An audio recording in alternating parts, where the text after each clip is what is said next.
Hi, I'm Jitendra. I did my BTech in Civil Engineering from JNTU College of Engineering, Anantapur, in Andhra Pradesh. So, in my BTech, I got 80%, above 80% of marks. So, I got placed in companies like Infosys and Wipro.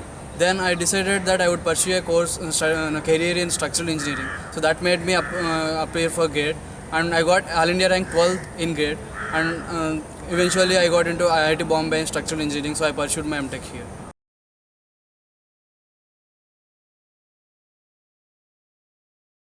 In the final year of my BTech, I had to make a decision whether I want to go, which path I need to pursue.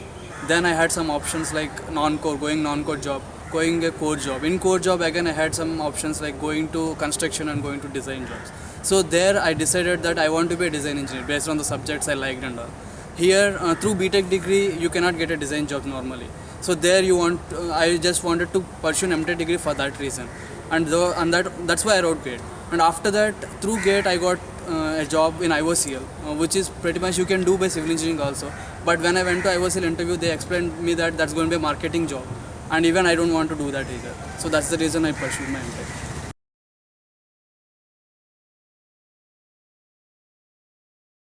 As soon as I decided that I would appear for GATE, I need to decide first whether I should take coaching or not. For that, I had to take the decision earlier, as my town the place where I'm studying engineering is far away from coaching institutes. I had to decide earlier. So in BTech third year, I took a decision that I need to take coaching. Now that decision depends on what have you done in the first 3 years of the BTech. Whether if you are clear with your concepts and if you're comfortable with all subjects, then you don't need to take coaching. You can just take some advices from seniors who have already appeared GATE, and you can go through it. So I decided that I need coaching. Then I went to coaching for 50 days between my third year and fourth year as a crash course. So I went to Hyderabad in AS Academy, and then they not only explained the concept of the subjects, and they also explained how to approach GATE, how to prioritize the subjects, and how to do approach this every single subject, how to approach to preparation. So in that matter they helped. After coming back from AS Coaching Institute, I had to go back in my college and start a fresh preparation on my own, and that has to be run parallel along with my academics. So then our role comes into play. Coming to the subjects, the first thing you need to do is developing your aptitude, because the name itself says Graduate Aptitude Test in Engineering. That means the aptitude is not confined to just last 10-15% of kept in under the section. The whole 100% depends on aptitude. So first you need to start raising your aptitude skills if it is not good. Then take some book like R.S. Agarwal and start preparing. That is never too early. So then after that, mathematics come to the important place, because with apti and maths itself, you can qualify through any of the GATE paper, not even for your discipline. A civil engineering student can go to computer science and qualify the paper if he knows maths and aptitude correct. So after these two, there comes the main civil engineering subjects. So there are mainly 5 subjects which define your performance in GATE. They are geotechnical engineering, transportation engineering, RCC, SM, strength of materials, and environmental engineering, in order exactly. So these 5 subjects combining with maths and apti, they cover 70 to 80% of the marks mostly. So if you are thorough with these 5 subjects, you can score a good percentage. And what I want to tell is, in GATE, never aim for or never consider your rank. Always go through your marks. What marks are you scoring for 100? Whether you are scoring 60, 70, that would define your probability. Coming to the time I devoted for GATE preparation, that depends on how many days you actually are left with for preparation and what condition are you in. For example, whether you are in final year of BTech or you are passed out. That depends upon that thing. So I was in my BTech final year, so I had to run through the curriculum. So in my first semester of fourth year, I used to study 3 hours, just brushing up the concept that were told in my AS Academy. So I used to spend 3 hours. After that, there was a break in my preparation due to placements and after end semester. First semester. After that, what happened is, I forgot everything that I prepared. So after that, I had to start afresh. So I had from November, mid-November to January, I had 1.5 month, not January 1st. I had 1.5 month. So in that 1.5 month, I spent around 15 hours per day continuously. I didn't actually go out of the hostel. So I just took my food and again kept on studying. So that's what I needed to do, because I had very less time compared to the syllabus I have. I had to cover more than 10 subjects and have just 1.5 month. and even the mock tests are important. So I need to keep some time space for mock tests and writing and practicing what I've done, revisions. So the time span has to be increased. So that's what I did about the time.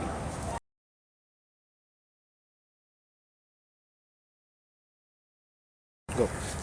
After my GATE exam, I had options like going to either PSU or MTech, PSUs or MTech. So as I told, I didn't want to go in PSUs. I appeared for one interview and then I understood that that's not my cup of tea. So I decided I should go to MTech. In MTech, then I had options of ISC Bangalore, IIT Bombay, and Madras, depending upon the rank I got. So I had these three options. And in between ISC and IITs, I thought I according to the perceptions I had from my seniors or whatever friends on, so I thought that IISc is mainly concentrated on research work, and IITs are considered both research and industrial development. So I thought if I go into IITs, the options would be wide open for me. So even after my MTech, I still have 2 years time to decide where I wanted to go. So that's the reason why I picked IITs. In IITs, I thought IIT Bombay had more opportunities in employment or whatever employment in being in a financially developed city where constructions are going on. So that is the reason I picked IIT Bombay here.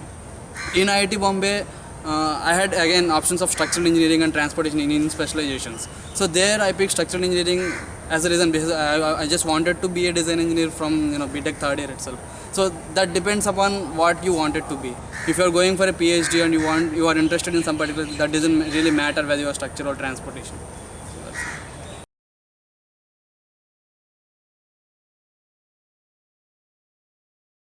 Coming to the future that you are going to get from IIT Bombay, in the first year itself, you will be getting exposure to what your life is going to be. If you are picking a industrial career, if you are picking a PhD, going for a PhD, how your life path is going to be, you can know in the first year itself. So by the end of the first year, you can clearly understand whether you want to actually go to industrial job profile or you want to go to PhD.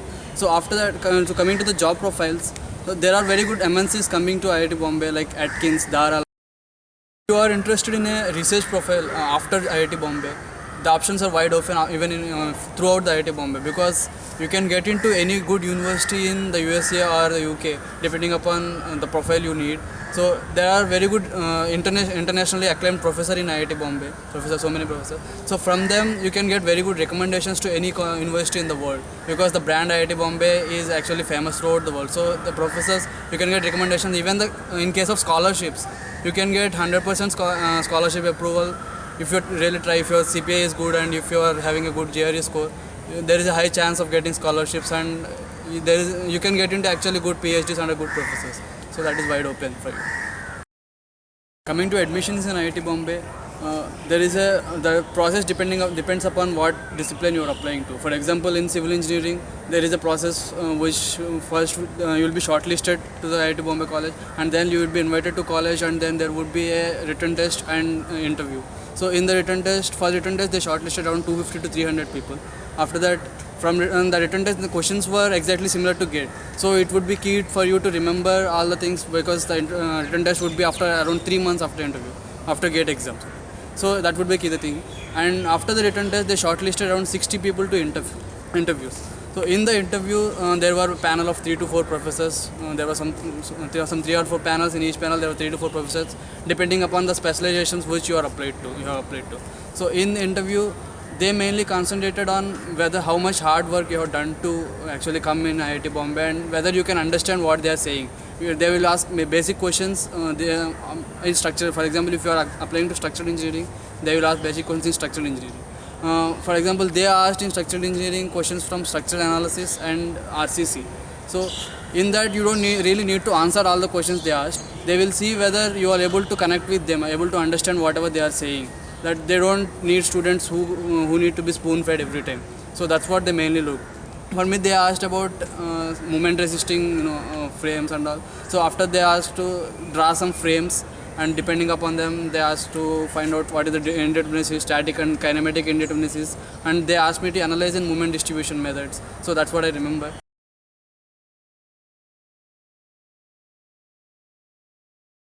Coming to tips that I can give for scoring a better rank is, first thing is textbooks.